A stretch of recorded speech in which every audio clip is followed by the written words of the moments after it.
Friends, welcome back to my channel. ఈరోజు మీకు ఈ సీరియల్లో ఏం జరిగిందో తెలుసుకోవాలి అనుకుంటున్నారా? అయితే వెంటనే మనం సీరియల్లోకి వెళ్ళిపోదాం. ఇక అవని అయితే జరిగిందంతా చూసి చాలా బాధపడుతుంది. ఇక అలాగే రాజేంద్ర దగ్గరికి వెళ్ళి, మావయ్య గారు, అసలు మీరు ఏం చేస్తున్నారు, ఏం చేయబోతున్నారో నాకు అర్థం కావట్లేదు అని చెప్పి ఇక అవని రాజేంద్రని అడగడంతో ఒక్కసారిగా రాజేంద్ర, చూడమ్మా అవని, ఇంతవరకు నువ్వు దేని గురించైతే బాధపడుతున్నావో, అలాగే ఏ విషయంలో నువ్వు అవమానపడుతున్నావో వాటన్నింటికి ఈరోజు ఒక సమాధానం వస్తుంది అని అంటుంటే ఒక్కసారిగా అవని షాక్ అయిపోతుంది. మావయ్య గారు, అంటే మీరేమంటున్నారు అని చెప్పి ఇక రాజేంద్రని అడుగుతూ ఉంటుంది. ఇదంతా కూడా దొంగచాటుగా పల్లవి అయితే వింటుంది. ఇక పల్లవి అయితే అసలు అవని మావయ్య గారిని ఏమడుగుతుంది?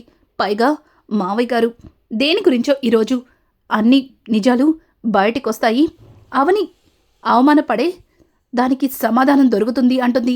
అంటే డాడ్ గురించి ఏమన్నా నిజం తెలిసిందా అని చెప్పి ఇక పల్లవి ఆలోచిస్తూ ఉండగా ఇంకా రాజేంద్ర అయితే, చూడమ్మా అవని, నువ్వుగా దీని గురించి ఆలోచించడం మానే, వెళ్ళి ప్రశాంతంగా పార్టీలో ఎవరికి ఏం కావాలో దగ్గరుండి చూసుకో అని అంటుంటే ఇక అవని, మావయ్య గారు, మీరు దేని గురించి ఆలోచిస్తున్నారో నాకు అర్థమైంది.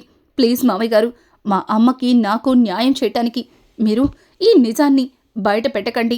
ఒకవేళ ఈ నిజం బయట పెట్టిన మరుక్షణం తర్వాత ఇంట్లో వాళ్ళందరూ కూడా నన్ను మా అమ్మని అపార్థం చేసుకుంటారు అని అంటుంటే, చూడమ్మావని, ఇంకా ఎన్ని రోజులు ఇలా ఒకరి కోసం భయపడుతూ ఉంటావు? చూడు, నీ తండ్రి అలాగే పల్లవి తండ్రి ఒక్కరే అన్న నిజాన్ని అందరి ముందు బయట పెడతాను. అలాగే నా చెల్లెలు రాజేశ్వరి మీ అమ్మని భర్త లేనందుకు ఎంతగా అవమానించిందో, ఆ అవమానానికి కారణం తన భర్తే అన్న సంగతి నా చెల్లెలకి తెలిసేలా చేస్తాను అని చెప్పి ఇక రాజేంద్ర అయితే అక్కడి నుంచి వెళ్ళబోతూ ఉంటే, అవని, మావయ్య గారు, ఆగండి మావయ్య గారు, కాస్త నేను చెప్పేది అని చెప్పి ఇక అవని ఎంత చెప్పినా సరే రాజేంద్ర వినిపించుకోకుండా అక్కడి నుంచి వెళ్ళిపోతాడు.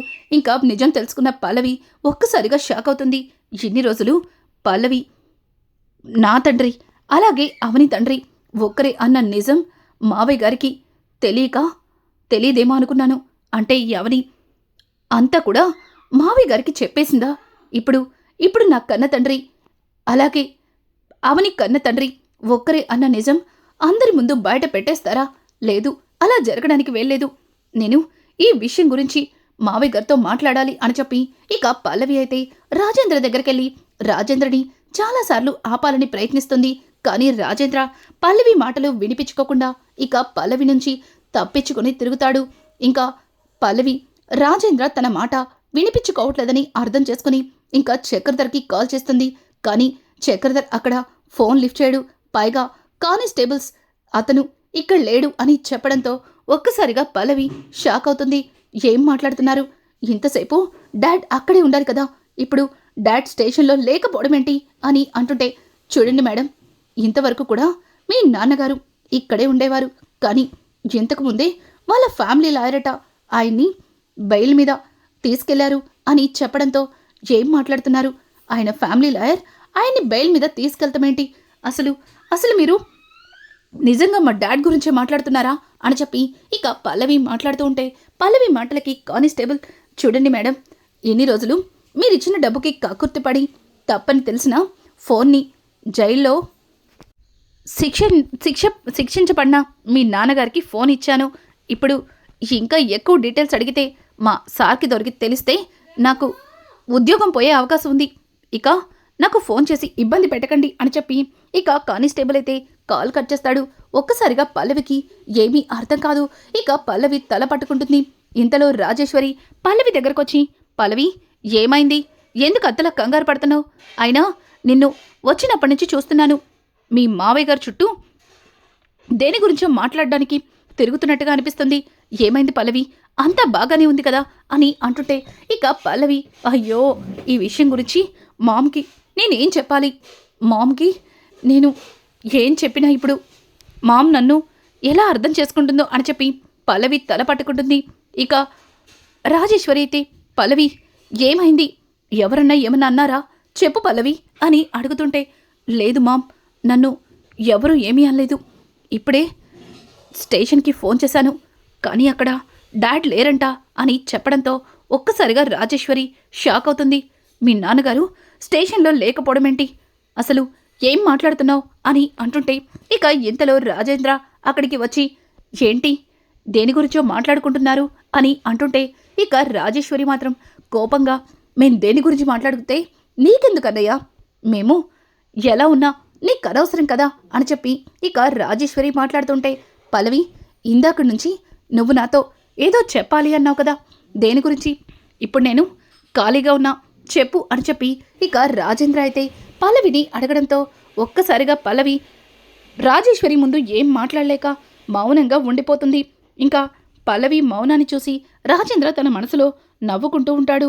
ఇక రాజేంద్ర అయితే ఏంటమ్మా ఏం మాట్లాడవేంటి, అయితే నాతో ఏం మాట్లాడ అవసరం లేదా అని చెప్పి ఇక రాజేంద్ర అయితే పల్లవితో అంటుంటే పల్లవి అది అది మావయ్య గారు అని చెప్పి ఇక పల్లవి తడబడుతుంటే పక్కన ఉన్న రాజేశ్వరి అదేంటి పల్లవి, మీ నాన్నగారు స్టేషన్లో లేరన్న విషయం గురించే కదా నువ్వు ఇందాకడి నుంచి మావయ్య గారితో చెప్పాలి అనుకున్నది, మరి విషయం వచ్చిన తర్వాత చెప్పవెందుకు అని చెప్పి రాజేశ్వరి అయితే కోపంగా మాట్లాడుతుంటే ఇక రాజేంద్ర గట్టిగా నవ్వుతూ ఓ అయితే మీ నాన్న గురించా, మీ నాన్న కూడా ఇక్కడికే వస్తున్నాడు, ఇన్ని రోజులు మీ నాన్నని బయటికి తీసుకురాలేదని నాన్న గొడవ చేశావు కదా, మీ నాన్న వస్తున్నాడు అని చెప్పి ఇక చక్రధర్ అన్న మాటలకి ఒక్కసారిగా రాజేశ్వరి షాక్ అయిపోతుంది.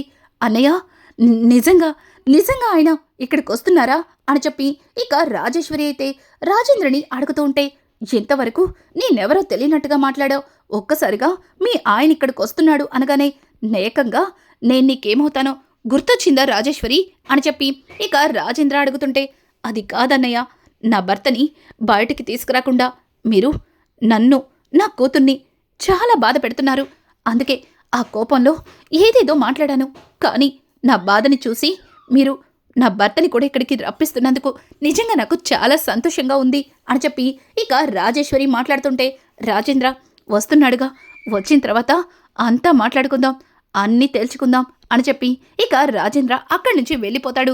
ఒక్కసారిగా పల్లవి అయ్యో డాడ్ ఇక్కడికి వస్తే చాలా పెద్ద ప్రాబ్లం అవుతుంది, ఇప్పుడు డాడ్ ఇక్కడికి వస్తే ఖచ్చితంగా ఆ మీనాక్షి అవనిలు తన పిల్లలే, ఆ మీనాక్షి తన భార్యే అని చెప్పి డాడ్ నోట్తోనే చెప్పించడానికి మావయ్య గారు డాడ్ని ఇక్కడికి రప్పిస్తున్నారని నాకు అర్థమైంది, ఇప్పుడు డాడ్ని ఇక్కడికి రాకుండా ఎలా ఆపాలి, ఇప్పుడు ఇప్పుడు నేనేం చేయాలి అని చెప్పి పల్లవి ఆలోచిస్తూ ఉంటుంది.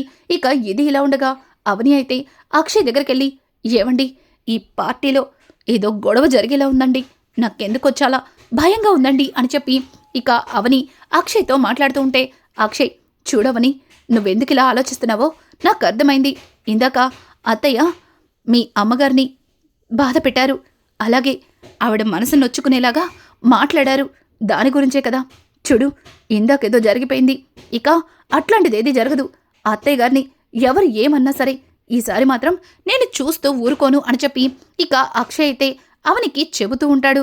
అవని అయితే అది కాదండి, ఈ విషయం గురించి మీతో ఎలా మాట్లాడాలో నాకు అర్థం కావట్లేదు, కానీ మీకు ఇంత దాకా వచ్చింది కాబట్టి నిజం చెప్తున్నాను, నాతో రండి అని చెప్పి ఇక అక్షయ్ని పట్టుకుని పక్కకి తీసుకెళ్ళి ఏవండి అసలు మావయ్య గారి పార్టీ ఎందుకు ఏర్పాటు చేశారో మీకు తెలుసా అని అడుగుతూ ఉంటే దానికి అక్షయ్ తెలుసు అవని, ఈ పార్టీలో నాన్న ఏదో ఆయన మనసులో ఉన్న విషయాన్ని అందరికీ చెప్పి ఆయన భారాన్ని దించుకోవాలి అనుకుంటున్నాడు అని అంటుంటే అయ్యో ఏవండి అసలు మావయ్య గారి మనసులో ఏముందో తెలుసుకోవడానికి మీరు ప్రయత్నించారా అని అడగడంతో ఇక అక్షయ్ చూడవని నాన్న మనసులో ఏముందో తెలుసుకోవాలి అనుకున్నాను, కానీ ఆయనే చెప్తాను అన్నప్పుడు మనం కంగారు పడ్డం దానికి, చూడు ఎక్కువగా ఆలోచించి మనసు పాడు చేసుకోకు, సంతోషంగా అందరితో ఉండు అని చెప్పి ఇక అక్షయ్ అయితే అవని భుజం మీద తట్టి అక్కడి నుంచి వెళ్ళిపోతాడు.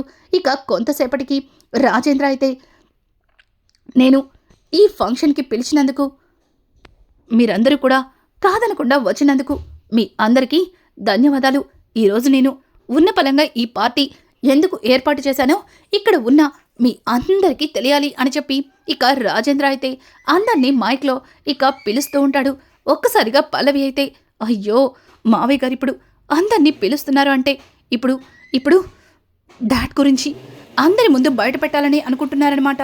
మావయ్య గారు నిజం చెప్పకుండా ఎలా ఆపాలి, అసలు డాడ్ ఎక్కడున్నారో నేను ఎలా తెలుసుకోవాలి అని చెప్పి పల్లవి అయితే తెగ సతమతమైపోతుంటే ఇక కమల్ అయితే పల్లవి దగ్గరకొచ్చి, ఏంటి పార్టీకి వచ్చిన దగ్గర నుంచి చూస్తున్నాను, ఏదో పోగొట్టుకున్న దానిలాగా, ఏదో తప్పు చేసి దొరికిపోయిన దానిలాగా తెగ తడబడుతున్నావు, ఏమైంది పల్లవి, నువ్వు బాగానే ఉన్నావు కదా అని చెప్పి ఇక కమల్ అడుగుతుంటే కమల్ మాటలకి పల్లవి, అయ్యో నా బాధని ఎవ్వరికీ చెప్పుకోలేని సిచ్యువేషన్లో ఉన్నాను, ఇప్పుడు నేను ఏం చేయాలి అని చెప్పి ఇక పల్లవి అయితే చాలా కంగారు పడుతూ కమల్ మాటల్ని కూడా పట్టించుకోకుండా అక్కడి నుంచి లేచి వెళ్ళిపోతుంటే ఇక కమల్ పల్లవి చేపట్టుకుని, ఏయ్ ఆగు, నీకేమైనా పిచ్చా, మాట్లాడుతుంటే అలా వెళ్ళిపోతావేంటి అని చెప్పి, నీతోనే మాట్లాడుతుంటే అలా వినిపించుకోకుండా వెళ్ళిపోతావేంటి అని చెప్పి ఇక కమల్ అయితే పల్లవి చేయి పట్టుకుని ఆపుతూ ఉంటే పల్లవి మాత్రం, బావా ఇప్పుడు నీకు సమాధానం చెప్పే మూడ్ నాకు లేదు, వదిలిపెట్టు అని చెప్పి చేతిని వదిలించుకొని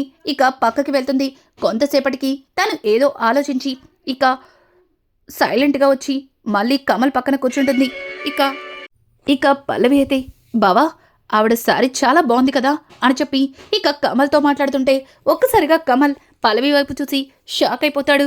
ఏయ్ ఇంతవరకు విచిత్రంగా ప్రవర్తించావు, మాట్లాడుతుంటే కూడా పలక్కుండా వెళ్ళిపోయావు, మరి ఇప్పుడేంటి, ఆవిడ చీర బాగుంది కదా, ఈవిడ నగలు బాగున్నాయి కదా అని చెబుతున్నావు, నువ్వు బాగానే ఉన్నావు కదా అని చెప్పి ఇక కమల్ అయితే పల్లవిని అడుగుతూ ఉంటాడు. కానీ పల్లవి నవ్వుతూ, బావా ఇందాకేదో వేరే మూడ్లో ఉండి అలా మాట్లాడాను అంతే బావా, సరే బావా నాకు బాగా దాహంగా ఉంది, కాస్త కూల్ డ్రింక్ తీసుకురావా అని చెప్పడంతో ఇక పల్లవి అడగడంతోనే కమల్ వెళ్ళి కూల్ డ్రింక్ తీసుకురాబోతాడు. ఇక కమల్ అలా కూల్ డ్రింక్ తీసుకొస్తుంటే ఇంకా పల్లవి, బావా ఈ కూల్ డ్రింక్ మావయ్య గారికి కూడా ఇవ్వు బావా అని చెప్పి ఇక పల్లవి అయితే అంతకు ముందుగానే రెడీ చేసిన కూల్ డ్రింక్ని ఇక రాజేంద్రకి ఇవ్వమని కమల్ చేతికిస్తుంది. కమల్ కూడా ఇక రాజేంద్ర దగ్గరికి వెళ్ళి, నాన్న చాలాసేపటి నుంచి అలా మాట్లాడుతూనే ఉన్నారు, కాస్త ఈ కూల్ డ్రింక్ తాగండి అని చెప్పి ఇక కమల్ అయితే కూల్ డ్రింక్ని రాజేంద్రకి ఇవ్వడంతో ఇక రాజేంద్ర అయితే ఆ కూల్ డ్రింక్ తీసుకుని తాగుతూ ఉంటాడు. ఇక రాజేంద్ర కూల్ డ్రింక్ తాగడం చూసి పల్లవి అయితే తెగ సంబరపడిపోతుంది. ఇక ఆ కూల్ డ్రింక్ తాగిన మరుక్షణం రాజేంద్ర స్పృహ తప్పి పడిపోతాడు. ఆ తర్వాత ఈ రాజేంద్రని ఎవ్వరి ముందు నిజం బయట పెట్టలేడు. స్పృహలోకి వెళ్ళిన రాజేంద్ర ఇక జీవితంలో స్పృహలో నుంచి బయటికి రాకుండా చేస్తాను అని చెప్పి ఇక పల్లవి అయితే తన మనసులో అనుకుంటూ ఉంటుంది. కానీ పల్లవి కంటే తెలివైన అవని ఆ కూల్ డ్రింక్లో మందు కలపడం ముందుగానే చూసేస్తుంది. అక్కడ గ్లాసులు మార్చి ఇక మత్తు మందు కలిసిన కూల్ డ్రింక్ పల్లవి తాగేలా చేస్తుంది. ఇక పల్లవి అయితే ఆ కూల్ డ్రింక్ తాగి మత్తొచ్చి అక్కడే స్పృహ తప్పి నిద్రపోతుంది. ఒక్కసారిగా పల్లవి అలా నిద్రపోవడంతో కమల్, ఏ పల్లవి ఇంతలా నిద్రపోతున్నావేంటి, అయినా ఇంతవరకు ఏమో అసలు పిలిస్తే పలకుండా ఇష్టం వచ్చినట్టు అటు ఇటు వెళ్ళిపోయావు, ఇప్పుడేమో ఏకంగా స్పృహ తప్పే పడిపోయావు అని చెప్పి ఇక కమల్ అయితే పల్లవిని లేపడానికి ప్రయత్నిస్తూ ఉంటే ఇంతలో అవని వచ్చి, కన్నయ్య పల్లవి పార్టీ అని నిన్నంతా నిద్రపోలేదు, అందుకే అనుకుంటా కాస్త అలసిపోయినట్టుంది, తను ఈవినింగ్ పార్టీ అయ్యేలోపు లేస్తుందిలే, తనని నేను చూసుకుంటాను అని చెప్పి ఇక అవని అయితే పల్లవిని తీసుకెళ్లి గదిలో పడుకోబెడుతుంది. ఇక సాయంత్రం పార్టీ అయితే మొదలవుతుంది. అందరూ వస్తారు. ఇంకా అలాగే చక్రధర్ కూడా వస్తాడు. కానీ చక్రధర్ చుట్టూ కూడా రాజేంద్ర మనుషులైతే ఉంటారు. రాజేంద్ర మనుషులు ఉండడం వల్ల చక్రధర్ తప్పించుకోవడానికి అవకాశం ఉండదు. చక్రధర్ని చూసినా ఇంకా రాజేశ్వరి అయితే ఏవండి అంటూ ఇక చక్రధర్ దగ్గరికి వెళ్తుంది. ఒక్కసారిగా చక్రధర్ రాజేశ్వరి తన దగ్గరికి రావడంతో రాజేశ్వరి అంటూ ఇక రాజేశ్వరిని పట్టుకుంటాడు. అలాగే రాజేంద్ర అయితే, వచ్చావా చక్రధర్, నీకోసమే ఎదురు చూస్తున్నాను, నువ్వు రాగానే పార్టీ స్టార్ట్ చేద్దామని అనుకుంటున్నాను అని చెప్పి ఇక రాజేంద్ర అయితే చక్రధర్తో మాట్లాడుతూ ఉంటే చక్రధర్ మౌనంగా ఉండిపోతాడు. ఇక రాజేశ్వరి అయితే, అన్నయ్య ఎన్ని రోజులు మీరు నా భర్త మీద చాలా కోపాన్ని చూపించారని అనుకున్నాను, కానీ మీరు అలా లేరని ఇప్పుడే నాకు అర్థమైంది, మీ గురించి తప్పుగా అపార్థం చేసుకున్నాను అంటూ ఇక రాజేశ్వరి మాట్లాడుతూ ఉంటే రాజేంద్ర, చూడు రాజేశ్వరి, చక్రధర్ని బయటికి తీసుకొచ్చింది నేను కాదు, అవని అలాగే వాళ్ళమ్మ మీనాక్షి, వాళ్ళు అనుకోవడం బట్టిచ్చి నీ భర్త బయటకొచ్చాడు అని చెప్పడంతో ఒక్కసారిగా ఇక రాజేశ్వరి అయితే షాక్ అవుతుంది. ఏంటి రాజేశ్వరి అంతలా ఆలోచిస్తున్నావు? ఏ నాకు చెప్పినా ఆ థ్యాంక్స్ అవనికి చెప్పకూడదా? ఓ ఎలా చెప్తావులే. ఇందాక అవని గురించి అలాగే వాళ్ళ నాన్న గురించి ఇక మీనాక్షి భర్త గురించి మీనాక్షిని చాలా రకాలుగా అవమానించేటట్టు మాట్లాడావు కదా. ఇప్పుడు థ్యాంక్స్ చెప్పాలంటే కాస్త ఈగో అడ్డం వస్తుందిలే. అవును ఇంతకీ నీ కూతురు పల్లవి ఎక్కడా అని చెప్పి ఇక రాజేంద్ర అయితే పల్లవిని అడగడంతో ఒక్కసారిగా కమల్ నాన్న ఇదిగో పల్లవి వస్తుంది అని చెప్పి నిద్ర మత్తుగా ఇక పల్లవి నిద్రలోంచి లేచి వస్తూ ఉంటే కమల్ తనని దగ్గరుండి మరి తీసుకొస్తాడు. ఒక్కసారిగా పల్లవి కళ్ళు నులుముకొని తెరిచి చూసేసరికి ఎదురుగుండా చక్రధర్ కనిపిస్తాడు. చక్రధర్ని చూసిన పల్లవి డాడ్ అని పరిగెత్తుకుంటూ ఇక చక్రధర్ దగ్గరికి వస్తుంది. ఇంకా చక్రధర్ అలాగే పల్లవి ఇక రాజేశ్వరి ముగ్గురు కూడా ఒకే ప్లేస్లో నుంచుంటారు. ఇంకా అవని అయితే మీనాక్షి దగ్గరికి వెళ్ళి అమ్మా నువ్వేం కంగారు పడకు అని చెప్పి ఇక అవని మీనాక్షికి ధైర్యం చెప్తుంది. కానీ మీనాక్షి మాత్రం చక్రధర్ని చూసి భయపడుతుంది. ఇక రాజేంద్ర అయితే మీనాక్షి చేయి పట్టుకుని అమ్మా మీనాక్షి నేను నీకు తోడ పుట్టిన అన్నని కాకపోయినా నువ్వు నాకు తోడ పుట్టిన చెల్లెల్లాంటి దానివి. ఇన్ని రోజులు నీ విషయంలో ఇక్కడ ఉన్న వాళ్ళందరూ కూడా రకరకాలుగా నీ గురించి కథలుగా చెప్పుకున్నారు. కానీ నువ్వొక్కరోజు కూడా వీళ్ళ వల్ల అవమానపడ్డావు కానీ నిజాన్ని బయటపెట్టలేకపోయావు. ఇంతవరకు జరిగిన గొడవలకి అలాగే నీకు జరిగిన అవమానాలకి కారణమెవరో ఇప్పుడైనా నువ్వు నోరు విప్పకపోతే తర్వాత నీ కూతురు అదే నా ఇంటి పెద్ద కొడలు అవని అలాగే నా అల్లుడు భరత్ ఇంకా నలుగురిలో తలదించుకోవాల్సి వస్తుంది అని అంటుంటే ఇక పల్లవి అయితే డాడ్ చూసావుగా ఏం జరుగుతుందో.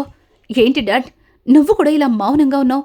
ఏదో ఒకటి చెయ్యి డాడ్ అని చెప్పి పల్లవి అయితే ఇక చక్రధర్కి చెప్తుంటే చక్రధర్ బేబీ ఇప్పుడు నేనేం చేయలేను చూసావుగా నా చుట్టుపక్కల అని చెప్పి ఇక రాజేంద్ర మనుషులనైతే చూపిస్తూ ఉంటాడు. ఇంకా రాజేశ్వరి అయితే ఏంటన్నయ్యా అసలు దేని గురించి నువ్వు మాట్లాడుతున్నావు? నేను ఇందాక వచ్చినప్పుడు ఈవిడి గారికి భర్త లేడని అలాగే నీ పెద్ద కొడలు ఎవరికి పుట్టిందో తెలియదని అన్నంత మాత్రాన ఇప్పుడు ఉన్న పలంగా ఈవిడి గారి భర్త అలాగే నీ పెద్ద కొడలకి తండ్రి వచ్చేస్తారా అని అడగడంతో ఇక రాజేంద్ర అయితే అవును వచ్చేస్తారు వచ్చారు కూడా అని చెప్పి రాజేంద్ర మాట్లాడుతుంటే ఒక్కసారిగా అక్షయ్ నాన్నా ఏమంటున్నారు? అవని వాళ్ళ నాన్న ఇక్కడికి వచ్చారా?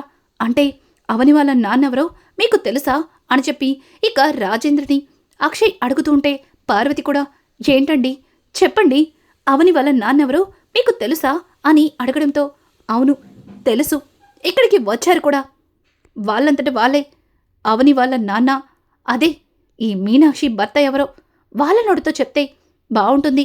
ఒకవేళ నేను చెప్తే తర్వాత పరిణామం ఇంకొకలా ఉంటుంది అని చెప్పి ఇక రాజేంద్ర అయితే చక్రధర్ వైపు చూస్తుంటే ఇక రాజేశ్వరి ఏంటండి మా అన్నయ్య మిమ్మల్ని చూస్తున్నారు మీకు కానీ ఆ మీనాక్షి భర్త తెలియదు కదా అని అడగడంతో ఇక రాజేంద్ర అలా అడగడంతో చక్రధర్ ఏమీ చేయలేని పరిస్థితుల్లో ఇక ఒక్కొక్క అడుగు ముందుకు వేస్తూ ఉంటే పల్లవి డాడ్ వద్దు డాడ్ వద్దు అని చెప్పి ఇక చక్రధర్ చెయ్యి పట్టుకుని వెనక్కి లాగుతుంది. కానీ చక్రధర్ తప్పని పరిస్థితుల్లో మీనాక్షి కాళ్ళ మీద పడి మీనాక్షి నన్ను క్షమించు. ఇన్ని రోజులు నిన్ను నలుగురిలో నవ్వులు పాలు చేశాను. అలాగే నా వల్ల నలుగురు నిన్ను నానా పోని మాటలన్నారు. నేను అందుకు చాలా బాధపడుతున్నాను. నన్ను క్షమించు. చూడండి మీరందరూ కూడా నా భార్య మీనాక్షిని తప్పు పట్టారు. తనకి భర్త లేడని అలాగే తప్పుడు దోవలో నడిచి పిల్లల్ని కన్నదని తన గురించి రకరకాలుగా చెప్పుకున్నారు. వాటన్నింటికీ కారణం నేనే, ఆ నీచుణ్ణి నేనే అని చెప్పి ఇక చక్రధర్ అయితే చెబుతూ ఉంటే ఒక్కసారిగా రాజేశ్వరి షాక్ అయిపోతుంది. ఇక పల్లవి అయితే డాడ్ ఏంటి డాడ్ ఇదంతా? అందరూ కలిసి నిన్ను కావాలని ఈ అవనికి తండ్రిని చేస్తున్నారు కదా. నువ్వు కూడా వాళ్ళకులాగే వాళ్ళు ఆడమన్న నాటకాన్ని ఆడుతున్నావా? ఇక చక్రధర్ లేదు నన్నెవరూ బెదిరించలేదు. నేను ఎవరి కోసమో ఎటువంటి అబద్ధాన్ని చెప్పలేదు. నేను చెప్పింది నిజం అని చెప్పి ఇక చక్రధర్ అయితే మీనాక్షి నన్ను క్షమించు. ఇన్ని రోజులు కూడా నీ విషయంలో నేను చాలా పెద్ద పొరపాటు చేశాను. అలాగే ఇప్పటికైనా నువ్వు నేనిచ్చిన వీలునామాని వీళ్ళందరికీ చూపించు అని చెప్పి ఇక చక్రధర్ అయితే తన ఆస్తి మొత్తాన్ని కూడా అవని భరతులకి చెందేలాగా రాసిన వీలునామాని చూపించమని మీనాక్షిని అడుగుతాడు. ఇక మీనాక్షి అయితే తన భర్త ఎవరో అందరూ తెలుసుకున్నారు. అలాగే తను ఏ తప్పు చేయలేదని, తను ఒక గొప్ప మనిషిని అందరూ కూడా మీనాక్షి గురించి గొప్పగా చెప్పుకుంటారు. ఇక అవని దగ్గర ఉన్న ఆ ఫైల్ని తీసుకుని మీనాక్షి అయితే ఆ ఫైల్ని చక్రధర్ చేతిలో పెడుతుంది. చూడు, ఎన్ని రోజులు నువ్వు ఈ ఆస్తిని నాకు ఇస్తే దీన్ని నా దగ్గర ఎందుకు ఉంచానో తెలుసా? రేపొద్దున నా పిల్లలు ఎవరి దగ్గర అవమానపడకూడదని. కానీ ఆ నిజాన్ని బయట పెడితేనే నువ్వు వాళ్ళని చంపుతావన్న విషయంలో నువ్వు నా భర్తవని, నా పిల్లలకి తండ్రివని ఎన్ని రోజులు నేను నిజాన్ని దాచిపెట్టాను. ఇక నాకు వీటితో పనిలేదు అని చెప్పి ఇక మీనాక్షి అయితే ఆస్తి పత్రాలని చక్రధర్ చేతిలో పెట్టి, చూడు, ఇక నేను ఎవ్వరి దగ్గర తలదించుకోక్కర్లేదు. అలాగే నీ ఆస్తిలో నాకు చిల్లి గవ అక్కర్లేదు అని చెప్పి ఇక మీనాక్షి అయితే చక్రధర్ చేతిలో ఫైల్ అయితే పెట్టేస్తుంది. అలాగే అవని దగ్గరకు వచ్చి, అమ్మా అవని, నా వల్ల నువ్వు ఎన్నో అవమానాలు పడ్డావు, అలాగే ఎంతో బాధని అనుభవించావు అని చెప్పి మీనాక్షి మాట్లాడుతూ ఉంటే ఇక ఇంతలో రాజేశ్వరి మీనాక్షి దగ్గరకు వచ్చి, మీనాక్షి గారు, మీ విషయంలో నేను చాలా పెద్ద తప్పు చేశాను. మీ భర్తని నా భర్తని చేసుకుని మీ నుంచి దూరం చేశాను. మిమ్మల్ని, మీ పిల్లల్ని అనాథలు చేశాను. నేను చాలా పెద్ద తప్పు చేశాను. అది తెలుసుకోకుండా మిమ్మల్ని అవమానించాను. నన్ను క్షమించండి అని చెప్పి ఇక రాజేశ్వరి అయితే మీనాక్షి కాళ్ళ మీద పడబోతుంటే మీనాక్షి, అయ్యో వద్దండి, ఇలా చెయ్యొద్దు అని చెప్పి ఇక ఒక అడుగు వెనక్కైతే వేస్తుంది. ఇంకా పల్లవి మాత్రం కోపంతో రగిలిపోతూ ఉంటుంది. ఇంకా కూడా పల్లవికి బుద్ధి రాలేదు. ఇక అవని పల్లవికి ఎలా బుద్ధి చెప్పబోతుంది? రేపటి ఎపిసోడ్ మరింత ఇంట్రెస్టింగ్గా మారబోతుంది. ఈ వీడియో మీకు నచ్చినట్టయితే లైక్ చేసి సబ్స్క్రైబ్ చేసుకోవడం మాత్రం మర్చిపోకండి. Thanks for watching. Friends, welcome back to my channel. ఈరోజు మీకు ఈ సీరియల్లో ఏం జరిగిందో తెలుసుకోవాలి అనుకుంటున్నాను.